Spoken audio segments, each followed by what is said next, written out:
दोस्तों, आज की कहानी का नाम है पहली मुलाकात और इसको लिखा है कंचन पंत ने। आज शाम को जल्दी घिराई थी।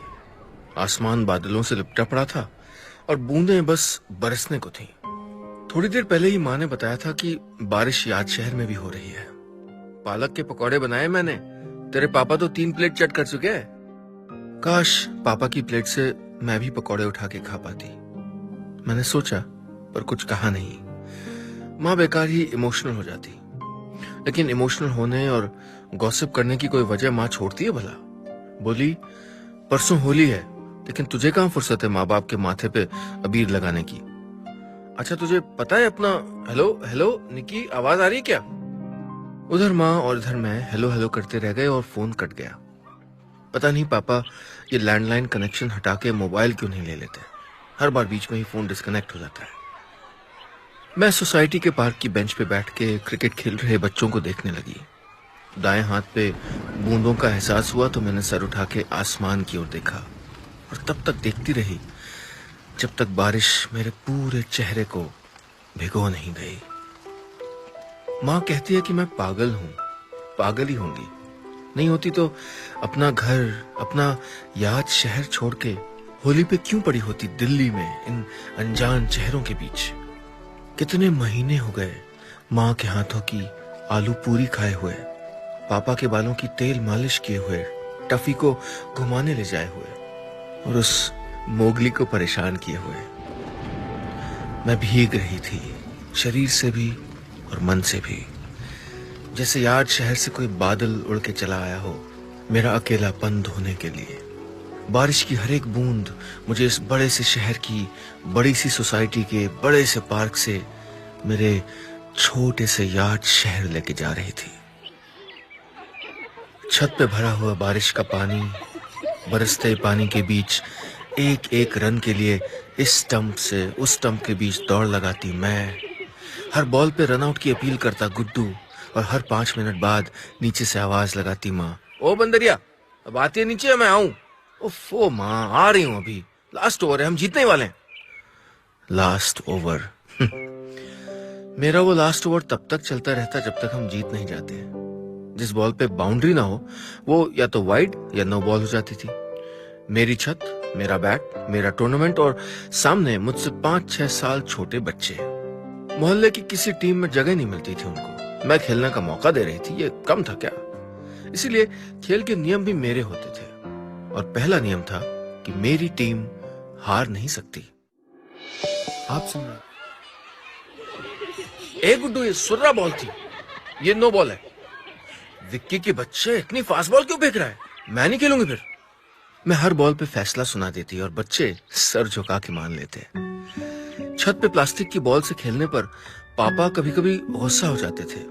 हल्ला गुल्ला करके घर सर पे उठा लेने के लिए माँ कभी कभी नाराज हो जाती थी। उम्र में छोटे ही सही, लेकिन लड़कों के साथ क्रिकेट खेलने के लिए दादी कभी कभी 4 बातें सुना देती थी। पर कुल मिला के अच्छी कट रही थी मेरी। क्रिकेट खेलने के अलावा मैं सिर्फ एक काम करती थी, छत पे बने इकलौते कमरे में कपड़ों की कतरनों से बॉल बनाना और टफी के लिए डिजाइनर ड्रेस सिलना। रात में वो कमरा टफी का होता था क्योंकि डॉगी को अंदर के कमरों में सुलाने के लिए माँ तैयार नहीं होती थी। 12वीं के एग्जाम के बाद मैं 1 महीने के लिए मामा जी के घर गई थी, रामपुर। जब लौटी तो छत पे बने उस इकलौते कमरे पे किसी और का कब्जा हो चुका था। पापा के किसी गुरुजी का बेटा था, एमएससी की पढ़ाई के लिए याद शहर आया था। गुरुजी रहे नहीं थे अब और उनकी आर्थिक हालत ऐसी नहीं थी कि याद शहर में अलग से कोई कमरा किराए पे ले सके। सारी दुनिया की समाज सेवा का ठेका पापा ने ले रखा था ना, तो पकड़ लाया उसको घर। तो जब मैं घर लौटी तो श्रीयुत मुकुल कुमार न सिर्फ टफी को बेघर करके उस कमरे में अपनी किताबें सेट कर चुके थे, बल्कि अपने सौम्य स्वभाव से दादी सहित मेरे पूरे घर वालों को भरपूर इम्प्रेस भी कर चुके थे। बचे मैं और टफी। टफी नाराज था क्योंकि उसका घर छिन गया था, पर मैं तो महा नाराज थी। दादी ने मेरा छत पे खेलना जो बंद करा दिया था। बदमाश, बदतमीज, जंगली, गंवार, कितने सारे नाम सोचे मैंने उसके लिए, लेकिन कुछ जमा नहीं। मैंने जोर से और टफी ने शायद मन ही मन कसम खा रखी थी कि उससे जिंदगी भर दुश्मनी निभाएंगे। टफी तो खैर गद्दार निकला, 10-15 दिन में ही उस घुसपैठिए का हाथ चाटते दिख गया, एक बोटी पे फिसल गया। लेकिन मैंने हार नहीं मानी।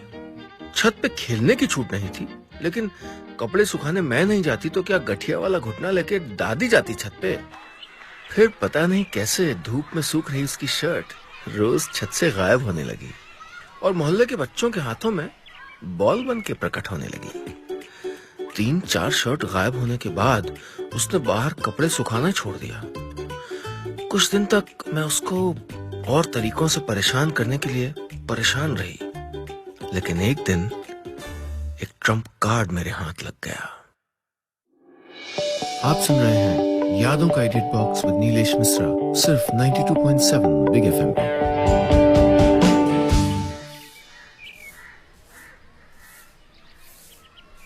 उस दिन मैं छत पे पहुंची तो वो अपने कमरे के बाहर झाड़ू लगा रहा था।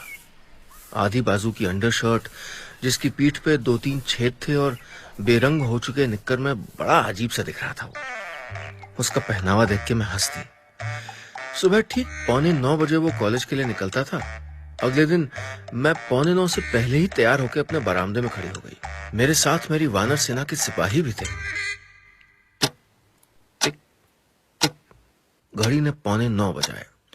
हाथ में एक कॉपी और फिजिक्स की किताब पकड़े वो सीढ़ी से उतरा और मेरी सेना शुरू हो गई। जंगल जंगल बात चली है, पता चला है, अरे चड्डी पहन के फूल खिला है, फूल खिला है। उसने सकपका के ऊपर देखा, मैं हंस रही थी और वो शर्म से पानी पानी हो रहा था। और अब उसका परमानेंट नामकरण हो चुका था, मोगली। लेकिन अब दिन बदलने लगे थे।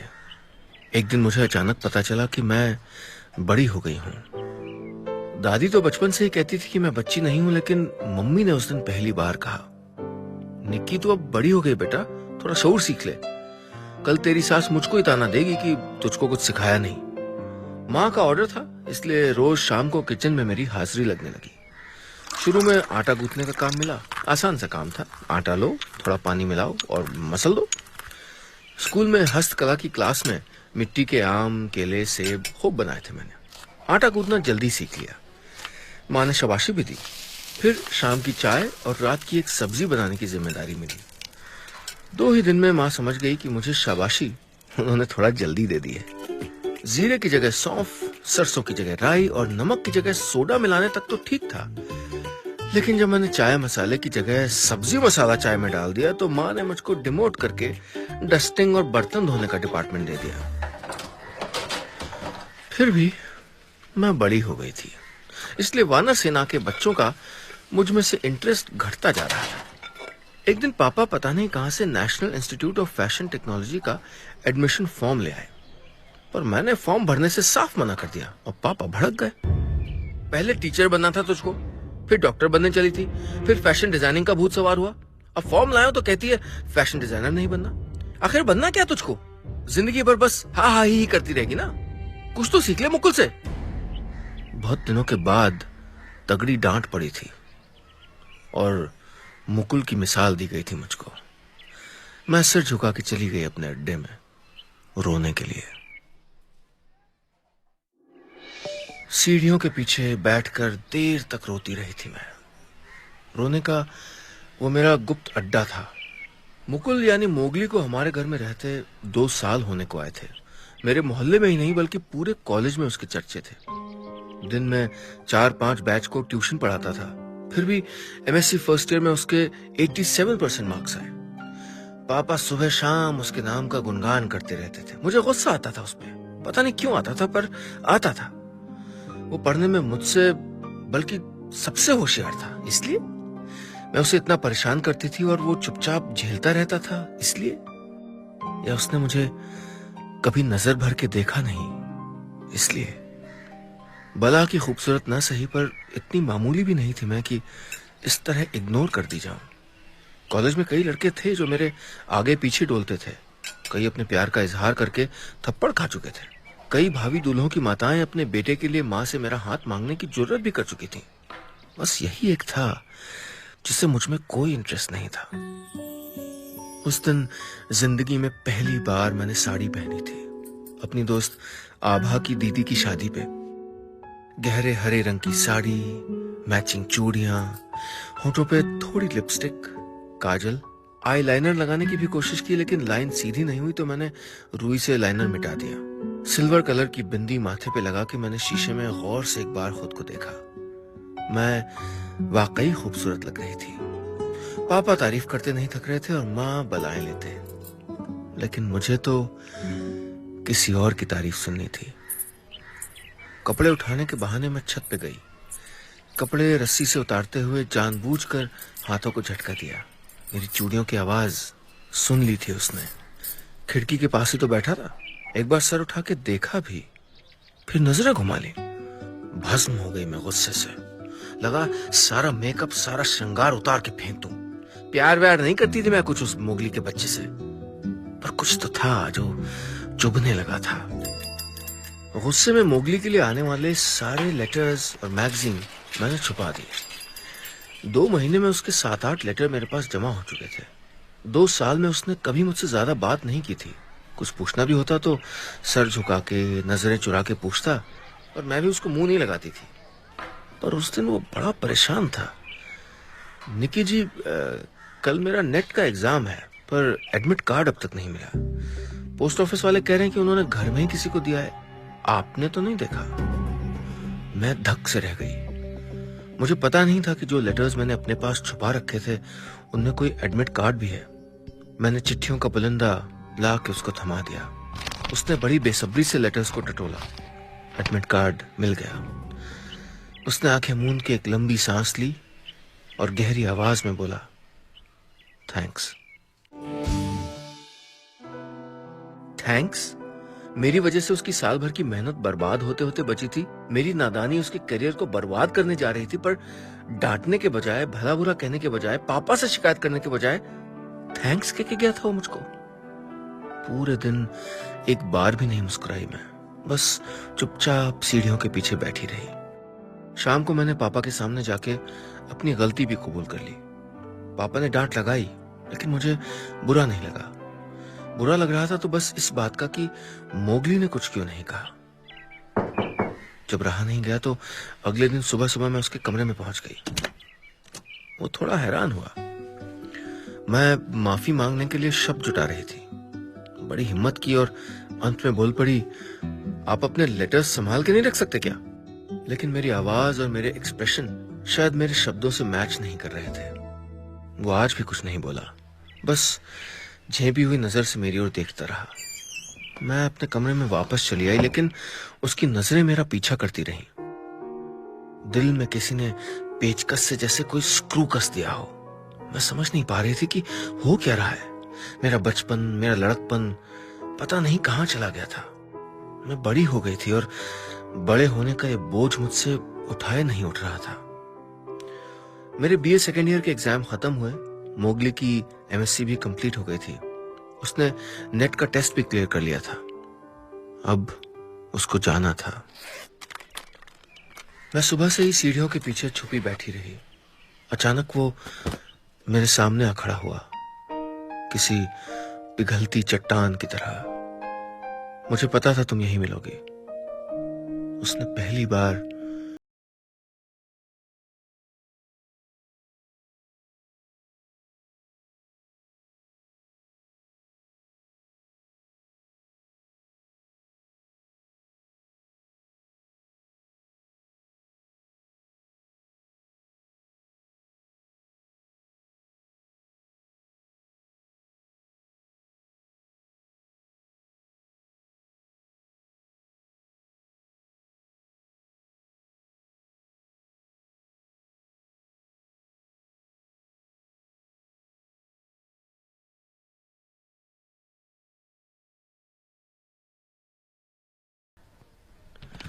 कांपते हाथों से मैंने लिफाफा खोला। एनआईएफटी का एडमिशन फॉर्म था, साथ में एक चिट्ठी। वो जा चुका था और मैं उसकी चिट्ठी लिए बुत बनी खड़ी थी। लिखा था, निक्की, इन 2 सालों में बहुत परेशान किया तुमने। हमेशा तुमसे पीछा छुड़ाना चाहता था, लेकिन आज जा रहा हूं तो कदम मनो बोझ से दबे जा रहे हैं। जब मेरी गिनती की 6 शर्टों में से 3 तुमने बच्चों के हाथों में बॉल बना के थमा दी थी, तब भी इतना बुरा नहीं लगा था। काश तुम जिंदगी भर यूं ही मुझको परेशान कर पाती। लेकिन जिसके कल का छोड़ो, अपने आज का भरोसा ना हो, वो सपनों की बात सोचते अच्छा नहीं लगता। सही मायने में पहली मुलाकात हमारी कभी हुई ही नहीं, लेकिन इस आखिरी मुलाकात में मैं तुमको दिल से शुक्रिया कहना चाहता हूं, मुझको जिंदगी की सबसे हसीन यादें देने के लिए। मोगली। और हां, हरी साड़ी में तुम बहुत अच्छी लगती हो। उस दिन कह नहीं पाया था। उन 4 लाइनों को मैंने बार बार पढ़ा। 3 सालों में शायद ही ऐसा कोई दिन होगा जब मैंने उस खत को ना पढ़ा हो। बीए करने के बाद मैंने NIFT में एडमिशन ले लिया।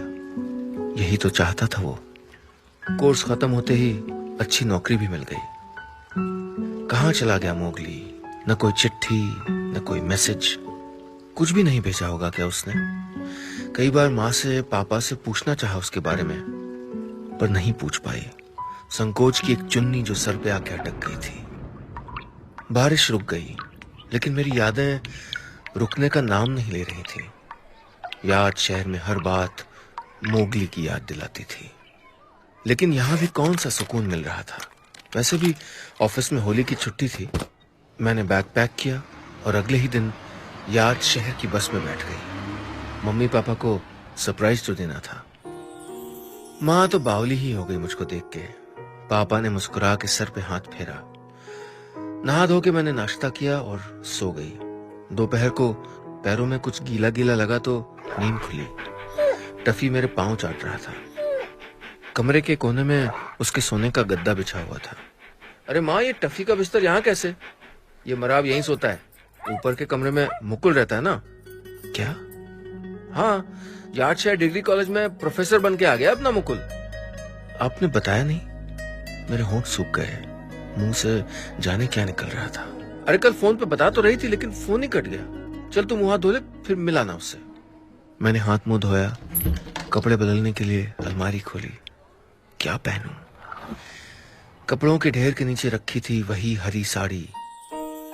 हरी साड़ी, मैचिंग चूड़ियां, माथे पर बिंदी, आंखों में नमी, होठों पर मुस्कान। अब और किसी मेकअप की जगह कहां थी? मैंने आखिरी बार आईने में खुद को निहारा और उसके कमरे की ओर बढ़ गई, उससे पहली मुलाकात के लिए। बस इतनी सी थी कहानी।